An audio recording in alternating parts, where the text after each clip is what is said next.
Okay, we are live, but we're letting it breathe just for a brief moment as we bring on Facebook and get everybody in the hizzy with us. And we will fire up a new episode for y'all. Oh, what's that? Oh, let's try again on the group real quick. It's not the end of the world if we don't reach the group, but let's try it one more time. Okay, we're good. Welcome in, everybody. It is not the Huddle Up podcast. It is the Mile High Huddle podcast. I'm your host, Chad Jensen. With me, my fellow football priest and co-host, you know him, you love him, Zack Kelberman. Zack, we're no longer calling this the Huddle Up podcast. We're going to have to re-merch for everybody.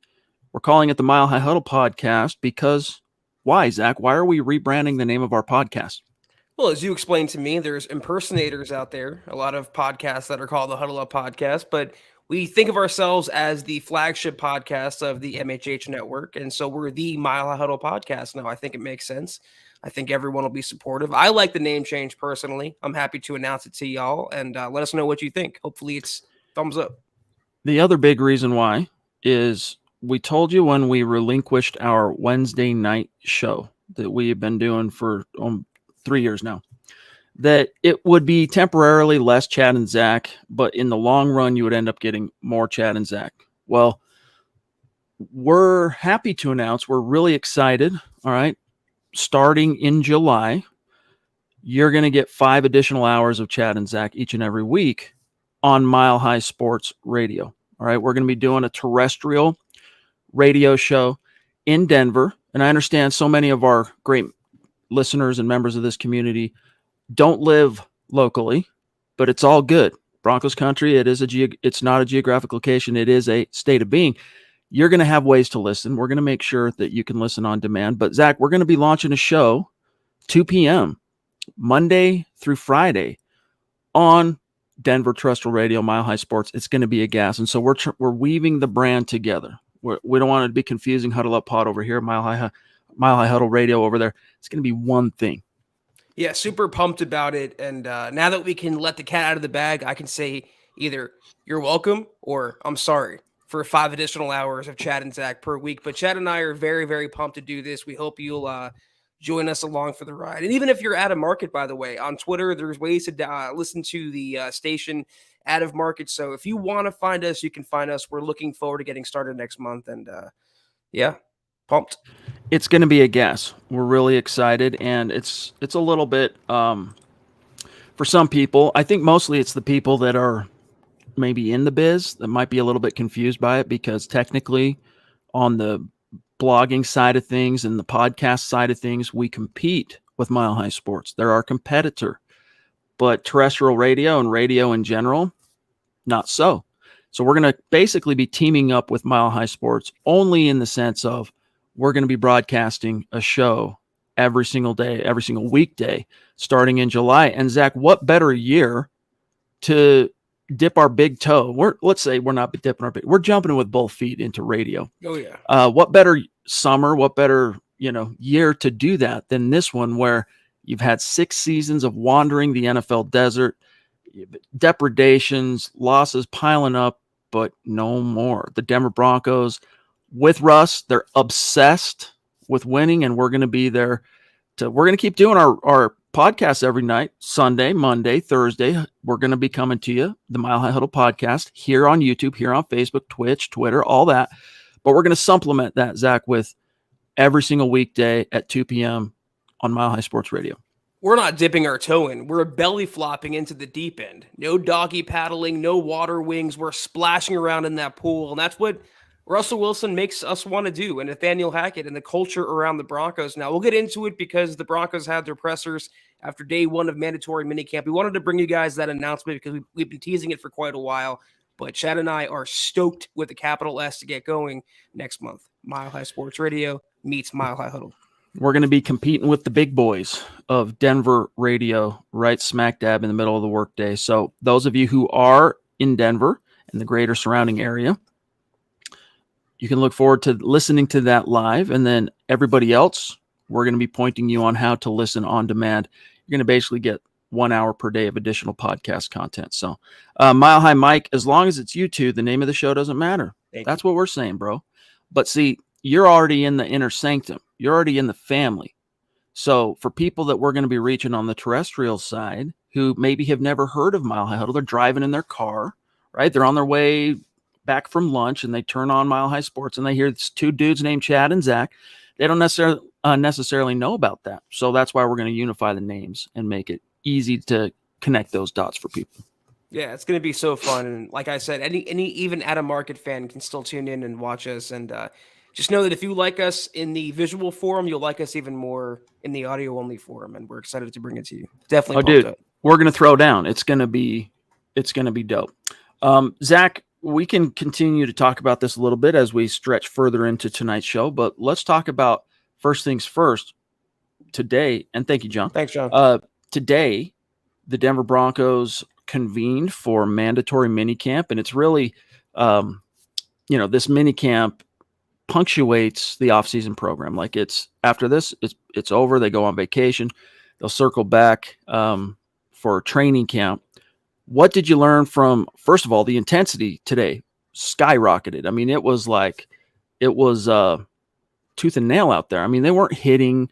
There was no tackling, but you could see, Zach, something about it was just amped. It was just a kind of a different vibe, a different energy. There were some casualties to that uptick in intensity. Jacob, thank you for the stars. The silent one, Jacob Foster. You are the man, dude. Seriously. Thank you, buddy. Tell everybody who came out on the losing end of that intensity. Who got hurt today?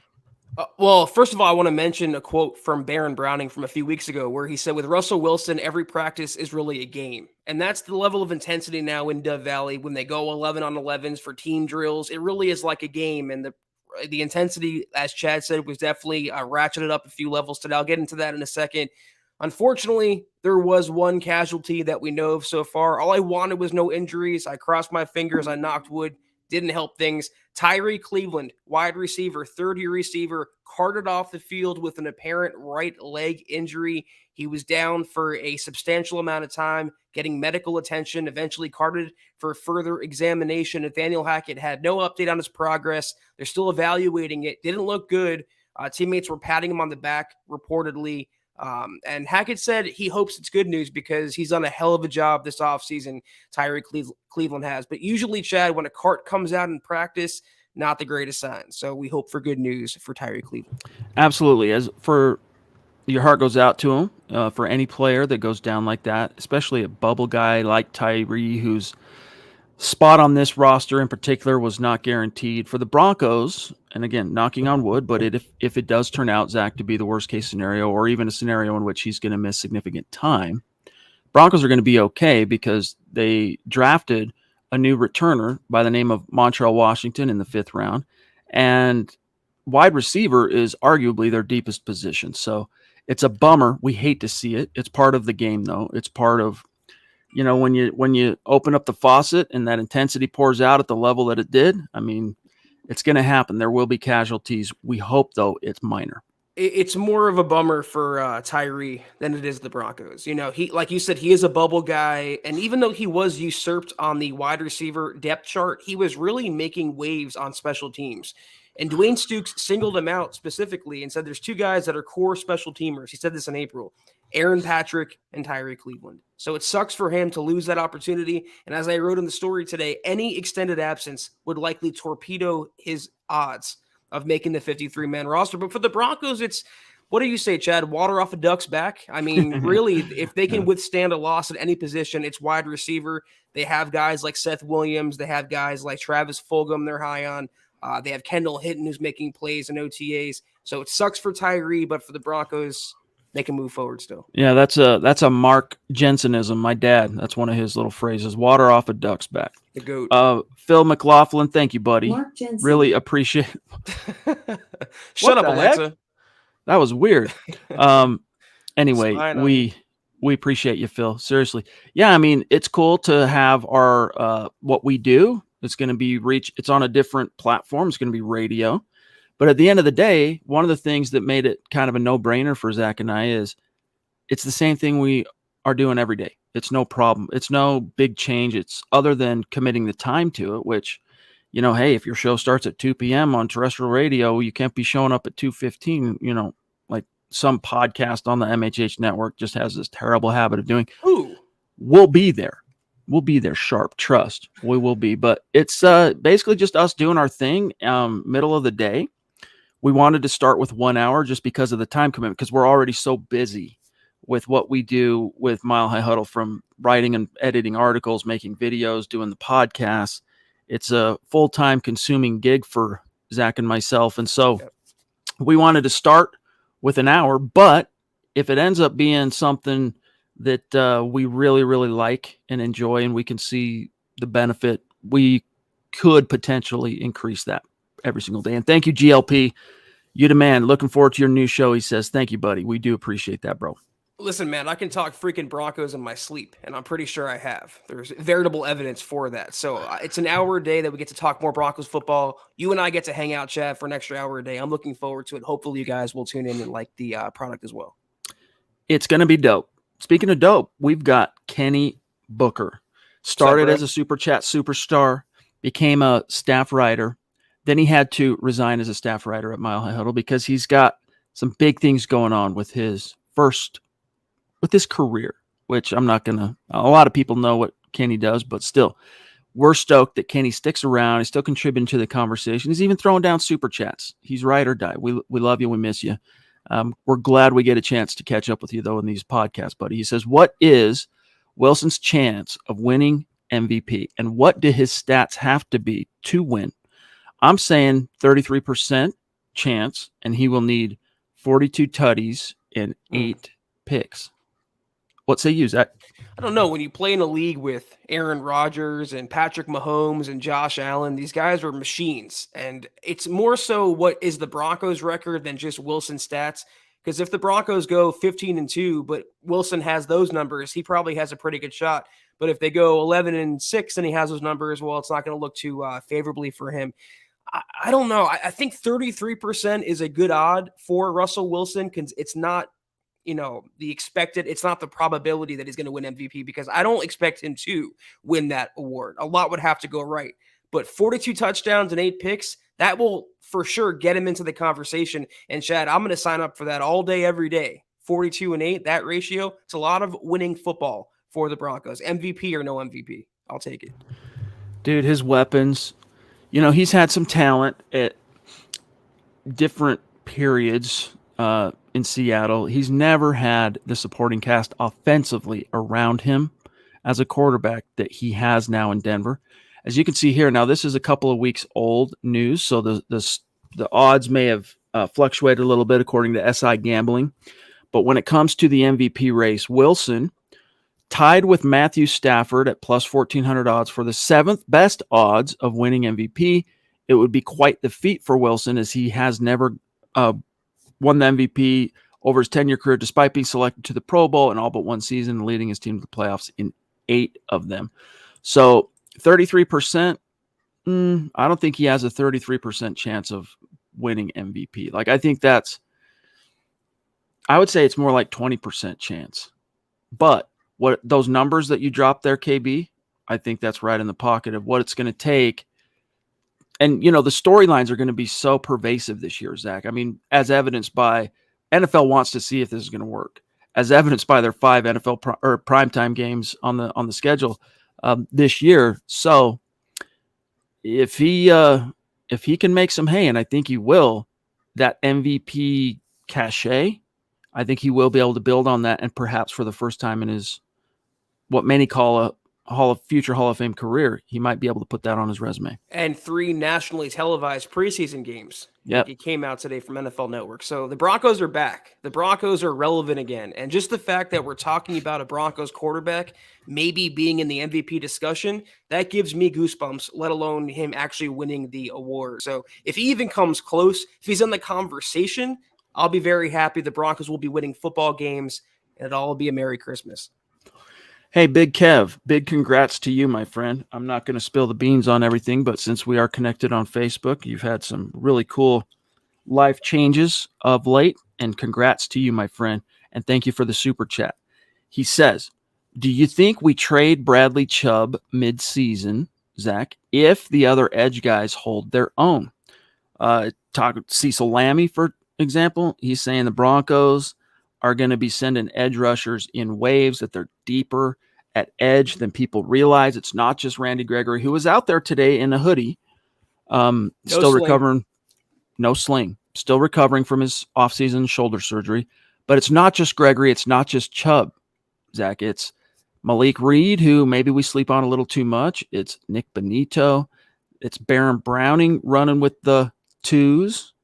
So, and up to this point, like Garrett Bowles, for example, they were giving him heck today. He wasn't looking so good as Russ's blindside protector, for what it's worth. Yeah, there's a surprise there. Also, Jonathan Cooper off the edge. The Broncos do have waves and waves, but I don't think any of those guys are worthy of stepping into a starting role. And the question about trading Chubb, what are you trading him for at midseason? What are you really going to get except for a salary dump because he's on his fifth-year option? And if he's playing well enough to warrant a value draft pick, then just keep him on the roster. Let him play out this season, help the Broncos defense get to the quarterback. I agree. You can never have too many pass rushers. I poo-pooed the Nick Benito selection, but Gregory's out for now. Jonathan Cooper's down for now. They need these guys. And Bradley Chubb, it would behoove Denver for him to play out the year and him to go back to that 2018 rookie form because it's going to help Ejiro Evero's defense help the Broncos win some football games. Real quick, Zach, it was quite interesting to hear that from Nathaniel Hackett, one of the biggest surprises so far since he's been head coach is Dalton Risner. Today he said, quote, Risner has been another one who's been an absolute unbelievable surprise. We brought this whole system into this organization, this outside zone world, and it hadn't been that way before. He has really bought in, and he's doing a fine job running off the ball, and he's great in pass protection. He's done a really good job, and I'm really excited about where he's at, close quote. And then, Zach, it would seem the Broncos have their swing guard. Netani Muti, what has he liked about Muti? Quote, he's doing a really good job. He's running off the ball, and he's big. He's a big, strong interior lineman. I love that he does some great celebrations, too, whenever we get tutties. Those have been showing up. He's picked it up really well. He's been a big surprise for us throughout this whole offseason, and I'm excited to see him keep rolling, close quote. So, Zach, they were sleeping on Moody a little bit. Obviously, they weren't sleeping so much on Risner as he is a 3-year incumbent starter at left guard, but sounds like this interior, and even Lloyd Cushenberry got huge props today from Russell Wilson. Guys, no one else is starting at center besides Lloyd Cushenberry, barring an injury, based on what Russ said. Like, Russ is deciding that, no, not the O-line coach. Butch Barry, you're not deciding who's snapping me the ball. It's going to be Lloyd Cushenberry. We can go over that here in a minute. A lot of you guys disagreed or yelled at us, and we were the podcast that first brought up last season, or the season before maybe, that maybe Mike Munchak's not this offensive line guru, and his scheme is not cut out for the players that are starting on the offensive line. Because the word that jumped out to me there, Chad, was surprise. Nathaniel Hackett went into the offseason, took the team over, hired Butch Barry, and he's surprised that Dalton Risner and Netani Muti, guys from the previous regime, holdovers from a different system, have excelled in this system.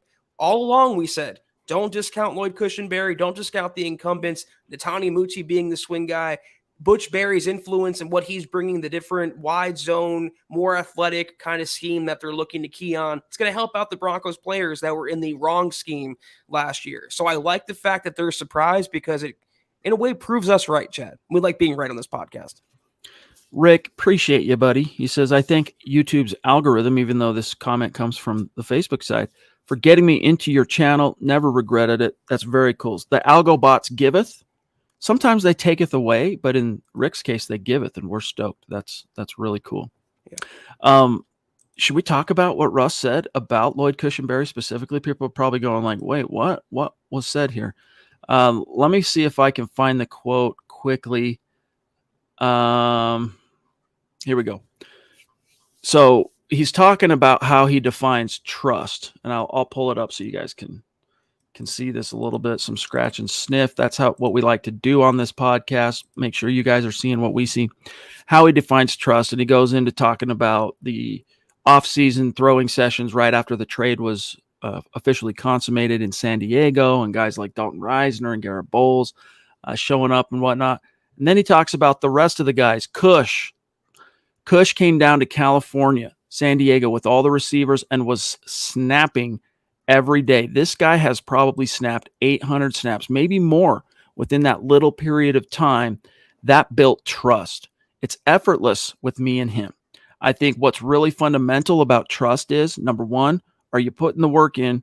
Number two, are you at the right place at the right time? And I think number three is, will you do whatever it takes to win? You do whatever it takes to win. I think that's really, really critical. But Zach, talking about him, it being effortless and that he trusts Lloyd, barring an injury, Lloyd Cushenberry is your starting center this year. Because he's trustworthy. He's deserving of that trust because he played, I know as a rookie, he played all offensive snaps 100%. Yep. Was it the same thing in year two? I want to say he missed some snaps in year two, but I'll double check that. It was high 90s, though, 98, yes. 97% of offensive snaps. So he's reliable. And who's his challenger for center? Graham Glasgow coming off a broken ankle and ligament damage? No, it was always going to be Cushenberry to start off. They might make a change if he struggles during the season, but y'all clown Cushenberry. And we're saying for weeks now, since Butch Barry got hired, give him some time.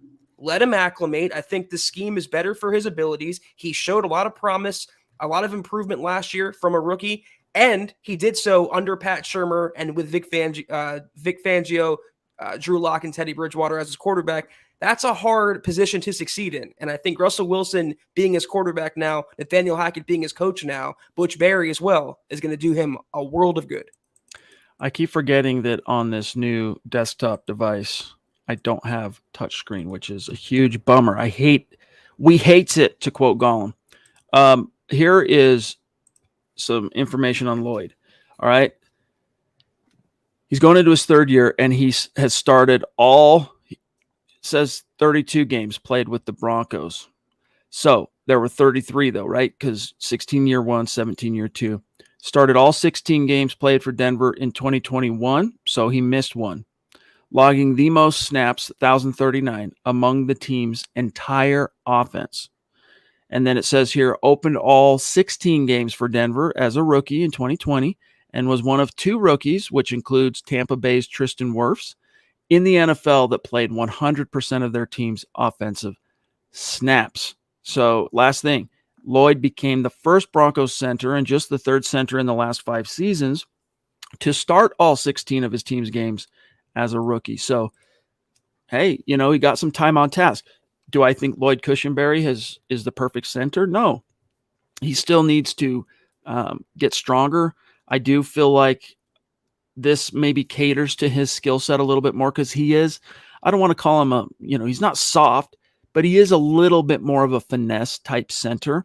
So the zone scheme is, on one hand, that could really cater to his skill set and his strengths. On the other hand, I'm not 100% convinced yet that he is a fly off the ball, that he's got the short areas twitchy and just kind of the athleticism to shine. But obviously the Broncos think he is and has those traits. And so far so good in terms of really ingratiating himself with the team's new franchise quarterback. So I'm not going to sleep on. I'm going to trust that if Russell Wilson is saying this is my guy, then he's the guy. Listen, I respect Cushenberry for coming to his passing camp, Russell Wilson, 2 weeks after he was dealt to the Broncos. You contrast that. I'm going to get called out in the comments, but you contrast that with players like Melvin Gordon, who played college ball with Russell Wilson, didn't want to show up for voluntary work. It means Cushenberry wants to get better, and I think that really impressed Russell Wilson. It showed him that he's as tenacious about the game as Wilson is, and he wants to win and get better. And you can't have Pro Bowlers and all pros at every position, Chad. That's the nature of the beast. But I feel like if Billy Turner can get a starting opportunity at right tackle, then Cushenberry should get an opportunity at center. It's only fair. Absolutely. And yeah, you can't have Pro Bowlers at every single position, but guess what? I'm going to promise you something right now. Because of Russell Wilson, you're going to have many more. I'm going to say the floor is double the number of Pro Bowlers the Broncos have had over the last 2 years combined this year. At least that's what I'm seeing. I mean, that might be too orange glasses, but who made the Pro Bowl for Denver last year? Did anybody? I'm trying to remember. Weren't they snubbed in the Pro Bowl this last year? Pretty sure. It wasn't Simmons, was it? No, hold up now. Now I got to make sure I'm not steering anybody wrong here. Hold on. I know PS2 was snubbed for sure. Okay, so no, he was second team All-Pro. Nobody made Pro Bowl last year for the Denver Broncos. There were multiple alternates, 0 selections. Guys, correct me if I'm wrong. Pretty sure. I'm almost certain. Year prior, you had Simmons making it. You had, 2020. I think they ended up with 2 in the Chubb, game right? itself. Huh? Was it Chubb? Chubb, 2020. Yes. Though Chubb didn't play because he got hurt at the end of the year with that ankle. But anyway, I'm telling you, four Pro Bowlers this year, that's the floor. Tyree says, I'm okay, everybody. MRI came back good. I appreciate y'all. So I'm sure we'll get a little bit more specific update from Coach Hackett tomorrow. We will hear from Coach Hackett. So that's good news. Thank you, Mr. Producer. Tim Hoffman jumping in with some big boy stars, dude. Thank you, bro. Tim, it's so great to have you in the chat and as a part of this community. We love you, big dog.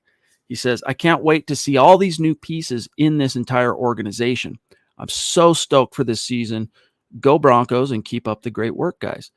Thank you, bro. And in case you guys missed it, we broached this subject at the very tippity top of the show, but we are launching a new terrestrial radio show, Mile High Huddle Radio, on Mile High Sports in Denver, starting in July. If you want a little more info on that, when this stream is over, rewind it to the top of the show and you'll hear us talk about that. But anyway, for those of you who have kind of filtered in as we got going here, that's what's up. But Tim, Zach, throwing down for us. Tim's so consistent. Whenever he comes in, dude, he's helping us keep the lights on. Yeah, Tim's great. Thank you so much, Tim, for your contributions as always. And anyone wondering who came in late, who got carted off, that was Tyree Cleveland. And as we just showed, Tyree says the MRI that he took came back negative. He should be good. I would shut him down for sure. They have 2 more practices until a 5-week break until training camp. I think he's done until then, but it's good news, the best news possible. The producer is confirming no Bronco Pro Bowlers last year. That's about to change. That's going to change in a big, bad way. Savage Boy Kev jumping in on Twitch. We try to get at least one Twitch comment question in on each stream. Good to see you, Kev. He says, do we see Justin Simmons and Kareem Jackson getting the most snaps this year? Or is it going to be Simmons and Caden Stearns? Or maybe even Simmons and Demarius? Not Demarion. What is Damari. it? Mathis. Zach, what's your answer for Kev? Well, Mathis is a corner, so I don't think he's going to play much safety. It's probably going to be K-Jack, considering he's going to play on base, running downs. They really, really like some Kareem Jackson around the Valley. The players, the coaches, they love K-Jack TV and K-Jack on the field. So I'm going to venture a guess and say Simmons and K-Jack because, Chad, to me, if Evero, who was a former secondary coach, if he was ready to give Caden Stearns the lion's share of starting safety snaps, then they wouldn't have brought back K-Jack. They already had Jamar Johnson as a backup. They had PJ Locke showing out this offseason. They didn't need to bring back K-Jack, but the fact that they did leads me to believe that he's in for a significant role. And anytime they talk about the defense, the first 2 names, when I say they, I'm talking about Hackett, I guess. The first 2 names that come up are Simmons and Jackson. Jackson is very front of brain for this team, but he is long in the tooth. So you don't know what role health or an age is going to play in Kareem's 22 campaign. But on the subject of Damari Mathis, this is from Eric Trickles, Finding Broncos scouting report on Mathis, all right, leading up to the draft. He says here that he is a reliable tackler. He's only missed 10 tackle attempts in 3 years. Calls him has good versatility to be a nickel DB. Also could play some safety. Okay, so it'll be interesting to see exactly what role the Broncos ultimately have in store for Mathis. But the last thing I want to quote here from Trickle is, Mathis is a versatile defensive back that can play a deep safety role in the slot, the box, and the boundary. Where he finds a lasting position in the NFL will largely depend on the team and the scheme that he finds himself in, because this is, of course, written before he knew that he was going to be a Bronco. However, having that versatility will still be valuable for every team. So I don't know, Zach. He'll probably play some corner. He'll probably play a little bit of, nickel. He'll probably play a little bit of dimebacker, depending on just how good he turns out to be as a rookie. Man, I'm just a lowly blogger, but I wouldn't have him wear multiple hats as a rookie. What they're doing to Baron Browning now, I would have him focus at nickel cornerback if they can, because after K'Wan Williams, who do you really have as a nickel coming up kind of guy, a young prospect? You have what, a Sang Bassi coming off an injury? He's not very reliable. Jaquan McMillian, a UDFA. You need another guy to step up. So they drafted him. They like him. He was a great value pick in the 4th round. Keep him at nickel, though. Let him learn one spot. Let him thrive there. It can only behoove the Broncos playing in the West chat specifically to have 2 really good nickel cornerbacks. True. Absolutely.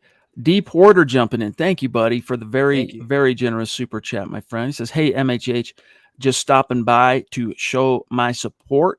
Love your channel. Keep up the great work. Appreciate that, brother. Seriously. It means a lot to us. But what's D stand for? Should we just call you D? I don't know. D? We'll call you D. I'd say DP, but it's a family. We'll call you D. How's that? We'll call you D. Good to see you, bro. Thank you for swinging in. All right, Zach. On the subject of, I got to go back to the comments or the quotes from today's presser. Eric Tomlinson also hurt. People are wondering because I titled on the thumbnail on YouTube and Facebook, people are seeing that there were injuries and whatnot. Today, Coach Hackett said on free agent tight end the Broncos signed earlier this spring, Eric Tomlinson, quote, just another precautionary thing. He was held out of practice. We have a couple of guys we want to make sure are taking care of that and that they're ready for when we get back. On the subject of what's wrong with Tomlinson, he was vague, but he did say just a lower extremity thing that we're working through. Now, Zach, do you see a lot of the guys? Yeah. Some things never change, right? But a lot of the dudes at MHH, and it makes sense, like reading a lot of the roster profile stuff that Eric is publishing and whatnot, that Tomlinson was brought in more to kind of compete with Andrew Beck as a fullback / tight end, not necessarily pure tight end, because he's such a good blocker. If he's banged up for minicamp, look, it's probably they're just being precautious, and by the time you get to training camp, he's probably going to be fine. But does this give an edge to Andrew Beck? Personally, I can do without both Beck and Tomlinson. You have Eric Saubert. You have Greg Dulcich, who you drafted. You have Alberto, who's a breakout candidate. You don't need many more tight ends beyond that. I would pick one, and I would pick the guy that can stay healthy. So if they're both good blockers, all else being equal, I want the guy that's going to be available, the guy on the field. I don't know what's going on with Tomlinson. The thing about Hackett I've learned so far, Chad, when it comes to injuries, he's extremely vague. He doesn't give much information at all. Sounds minor, probably be shut down until training camp, but how many blocking tight ends do you need, really? It's either Saubert or Tomlinson for me. So on the subject of Melvin Gordon, who, we got to really hear from for the first time since being re-signed, Hackett on how he has integrated himself into the team. Melvin Gordon, Hackett, quote, great. He's been in and out a little bit, so we have gotten to see him. He's got a great smile. I don't know how that's going to serve the Broncos, and he's always excited and happy to be here.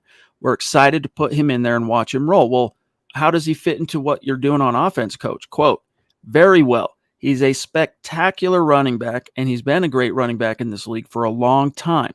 You can't have too many good running backs.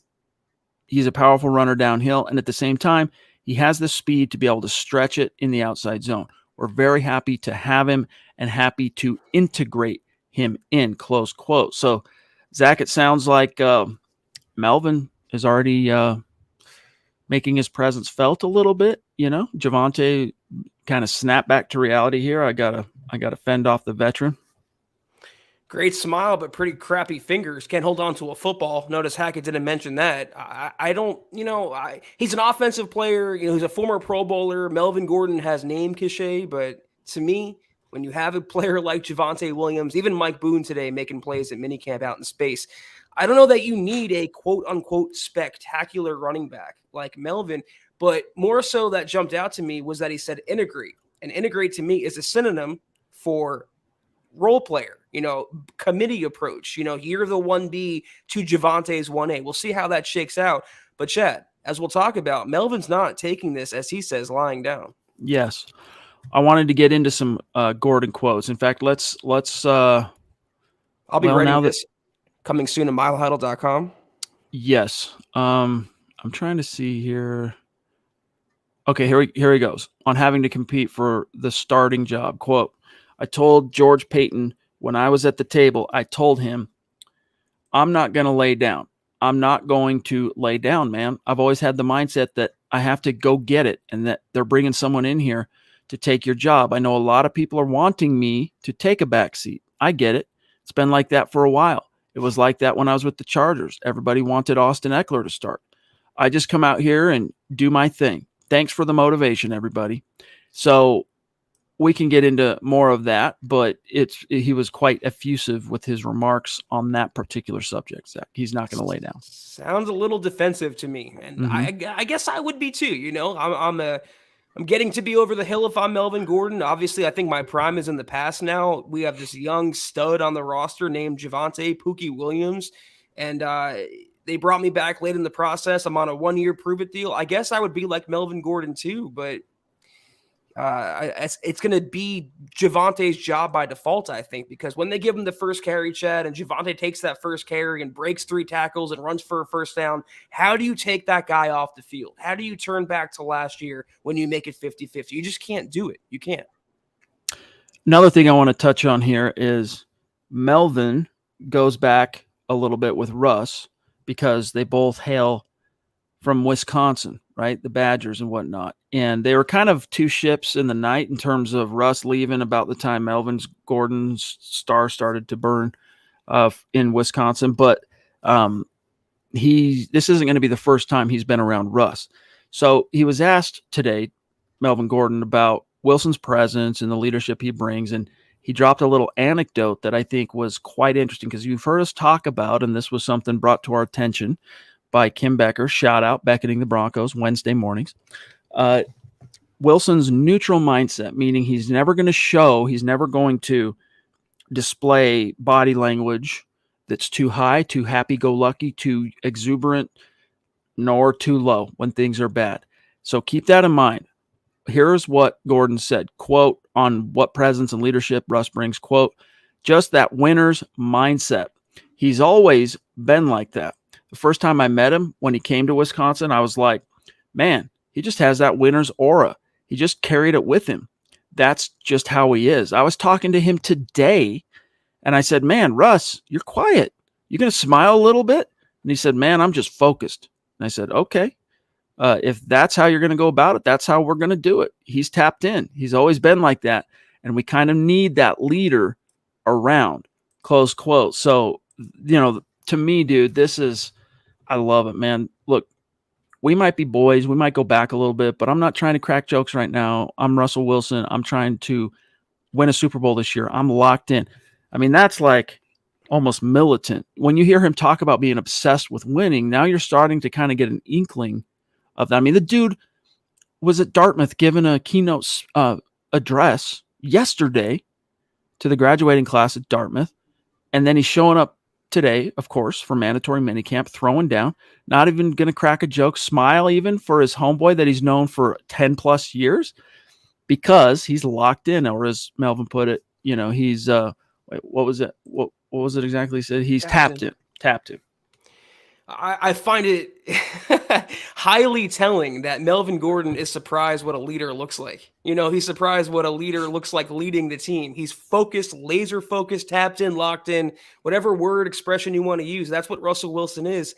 I would like for Melvin to follow the same example in the backfield, but what do we have, Chad? I'm not laying down. I'm not gonna take this lying down. Now I remember. That's right, Darren. So I'll remember that. Darren Porter. I'm Naj's buddy. Okay, Darren. Good to know, big dog. Jacob throwing down some serious stars tonight. The silent one, as his nickname was coined by Broncos for Breakfast. Thank you, bro. Really appreciate that, buddy. Means a lot to us. Good to see you. And speak of the devil, Naj in the house. Very generous super chat. Love you, bro. He says, hey, brothers, I think it's great having Gordon back. The fumbles are brutal, but he does have a knack for getting in the end zone. True. And he has a solid receiving threat. Javonte starts, but I think both will be relied on heavily. Yeah, so, Zach, that is something that we need to address. I mean, it's not like Melvin Gordon's some schlub. We have clowned on him for his DUI, which was the charges were dropped on that, if I'm remembering right. Right, eventually, like 2 or 3 months later, it was either dropped or reduced to something different. Anyway, then he, inopportune fumbles, too many, but the dude does have, when you get inside the 20, he does have a really good nose for the end zone. How much of that, and when he says, I think Javonte starts, but both are going to be relied on heavily, what's your take? I just think it's funny. He was arrested, he fumbles, but, he's still a pretty good running back. I don't know. It's less about Melvin Gordon and more about Javonte Williams. And maybe I'm just that big of a Williams fan, but when you have a player like that, I know it's not a one running back league anymore. You need another guy, but you had another guy. You had Mike Boone. You had Damari Crockett. And the receiving thing, that's a false narrative because Javonte had more catches last year as a rookie than Melvin Gordon did, and that's Melvin Gordon's calling card. So really, aside from depth, I'll ask this question once more. I'll ask it the entire season. If not for depth, what is the reason that Melvin Gordon is around? Answer me that. Riddle me that. Well, and even though he's taken a significant pay cut, he's still making enough money that the Broncos aren't just going to let him languish on the sideline. Like, he's not just here to watch Javonte play ball. Now, that doesn't necessarily mean, Javonte is going to be the bell cow, which I think if the Broncos were wise, they would try and start kind of steering it in that direction. But I think, Zach, the reason Melvin Gordon the Broncos brought him back was a small misgiving. And when I say small, I really do mean that. A small misgiving about Javonte's immediate taking to the wide zone scheme. Whereas they know from Melvin Gordon's past that that's going to be no problem. He's succeeded in that kind of a situation before. So it's kind of their hedge. And it's a relatively expensive hedge when you think about it. I don't think it's going to be a problem for Javonte, the wide zone. It's going to take some time on task, but that dude is so smart, so instinctive, so explosive, powerful, talented. I mean, that can't be denied. So he's going to see the field predominantly, but Melvin Gordon is going to be more than just a dude high-fiving him when he comes off the field, after a tutty or, change of possession. He's going to be involved. I just wonder at this stage what the ratio is going to be in terms of touch, the lion's share. Yeah, it's not going to be 80-20 or 90-10. I can definitely see 60-40. I'd prefer 65-35. But you bring up one reason why Gordon was brought back, but that one reason, Chad, is hypothetical, theoretical. We don't know if Pookie Williams is going to struggle in the wide zone scheme. Maybe he's a Pro Bowler in this scheme. We don't know yet. And again, I asked this question, and we got one answer already from Jeremy Shawn, 17-game season. That's depth. Again, though, if not for depth, what is the reason why Melvin Gordon specifically had to come back and be Javonte Williams' backup? There is no reason for it. And you know what? The fact that he told George Paton, I'm not lying down, would suggest to me that George Paton told him or assumed he was going to lie down. I wanted him to take a back seat, wanted him to be that 1B to Pookie. And Melvin got kind of defensive about it. Not that I blame him, but he did in that press conference. Really quick, before I forget it, we were talking about Damari Mathis, the rookie 4th-round defensive back, earlier. Ronald Darby, the Broncos starting complement to Patrick Surtain. What are your early impressions of Damari Mathis? And here's what Darby said, quote, I like him a lot. He's real athletic. He can run, and he's willing to learn. He's good, a really good player. Now, for what it's worth, Zach, Darby is not you don't ever have to worry about diarrhea from the mouth from Ronald Darby. He's pretty circumspect. He kind of keeps it 2-3 sentences, kind of like Surtain, to be honest with you. Very short to the point, etc. But still praising the rookie, not necessarily in any meaningful way that we can read into, but saying that he's working hard, he's a good learner, that he's going to be good. He is good. So that's a positive harbinger. There's not too much to glean at this point yet. At least let training camp at the preseason whiz by, and then we'll have more film on Damari Mathis. But I look at him like this year's version, the cornerback version of Caden Stearns. The top reserve coming off the bench. He won't play starter snaps, but he's going to see a fair amount of work on defense. I just hope they train him to be, in year one at least, the backup to K'Wan Williams or work in conjunction with Williams because he's injury prone too. Like Bryce Callahan was as a slot cornerback. He has a pretty big injury jacket. And who's stepping up? in his place. They don't have anyone except for Hussein Bassi. I would like that guy to be Damari Mathis, at least as a rookie. Let's not put too much on his plate. They didn't draft him to start, which is the good thing, Chad, as a fourth rounder. He's not having to come in and be a starting number one, starting number two cornerback, or even a nickel cornerback. But if they develop him the right way and don't make him, the Baron Browning of this season, learning two positions, I think it'll behoove him and the defense a lot better. By the way, Naj, I hope you bring Darren with you to the meet and greet week 3. Bring Darren, bring Porter with you. We'll make it a party. Okay, where are we at? We're at 45 minutes. We got a little bit of time left, but we're starting to kind of close in on some of the key talking points I wanted to get to tonight, Zach. Here's one that I thought was interesting from Darby. One last thing he said that I think is noteworthy on how Russ is able to do as much as he does on and off the field. This was something Troy Rank of Denver 7 kept bringing up to everybody at the podium today, is how is Russ able to, do so much stuff in terms of, one day he's jet setting over here. The next day he's doing the commencement speech or whatever at Dartmouth. And then today he's here just, laser focused. How does he do that? So much stuff off the field and still be successful. Here's what Darby said, quote, "He puts the time in. You've probably seen him doing this and that, but he puts the time in while in the building. He gets here early, leaves late, grabs guys out of the locker room to watch extra film, and goes over practice before we have meetings. He does a lot." So a lot of that, what I'm hearing, dude, no surprise, I'm having flashbacks to players talking about Peyton Manning circa 12 through 15. Yeah, it's just like that. I mean, with star quarterback comes star responsibilities off the field. Sponsors, advertisements, commercials, commencement addresses. He's married to an entertainment superstar in Sierra, so they're always going to be under the microscope. But it's always a positive thing Wilson's doing off the field. Before the trade was even official, Chad, where was he? At a bar? No. In a club? No. He was at a children's hospital in Denver. The guy is just a winner on and off the field. And if there's one guy that you would trust to never get in trouble, to always do the right thing, to be quote unquote corny, which I don't see him as being, it's Russell Wilson. The guy is just a winner, a consummate pro in all aspects of life.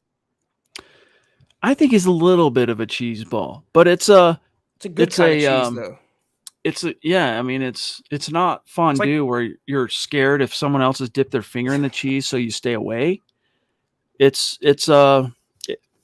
Swiss cheese. You'll have it on any sandwich. You'll use it all the time. I'm just saying, just a little bit of cheese. George Fox, good luck in your future radio, guys. Thanks for all your insight to the team, for all of us. You're welcome. We're not going anywhere, though, guys, in case you're getting in here late. And by the way, Michaela, heading to Florida for a week. Enjoy your vacation. We will miss you. I also will be gone starting on Thursday for 2 weeks. I won't be on the pod. Zach will be holding it down. Scott will be helping him out a lot. Zach will be holding it down, though, while I'm gone. And then when I return that very next week, July, we ramp things back up with the podcast, the Mile High Huddle podcast, and we debut our radio show on Mile High Sports in Denver. It's going to be a gas. Yeah, I appreciate you, George. And I have Adam Kern coming at me over my Melvin Gordon comments. I never painted Melvin as selfish, Adam. I said he sounded defensive in his comments in his press conference today. And I saw that you said he's a competitor, Melvin Gordon is. He's such a competitor. That's why he skipped all of voluntary OTAs. And when he was asked about coming to mandatory minicamp, what did he say? I don't want to help my team win. I don't want to be there for my teammates. He said, I'm just there so I don't get fined, pretty much. I'm not going to get fined. I don't know that I a lot of words you can use to describe about Melvin Gordon, competitor, though. Yeah. A loose definition. There's something about him that feels very mercenary. You know what I mean? Like soldier of fortune type thing. Not so much what's good for the goose, good for the gander. It's about there's no I in team. He's looking out for him. And look, that's fine. As long as you get the job done on game days, that's fine. Former players, that I've talked to about voluntary versus mandatory, Rod Smith, for example, Denver Broncos Ring of Fame legend, should be in the Pro Football Hall of Fame. Never missed a voluntary day ever. There's a reason why he's in a Ring of Fame. There's a reason why people talk about him as a Hall of Fame player. There's a reason he's got a couple of these. It's that kind of a mindset, is individual dedication, individual commitment to the grind, which trickles down overall in a massively beneficial way to the team. There's no I in team, but there's an I in Melvin. And I think he exemplifies that. And you know what? He can be a Boom. mercenary all he wants. If he helps the Broncos win, if he gets in the end zone, he doesn't fumble or cost the Broncos game, c'est la vie. I'm all good.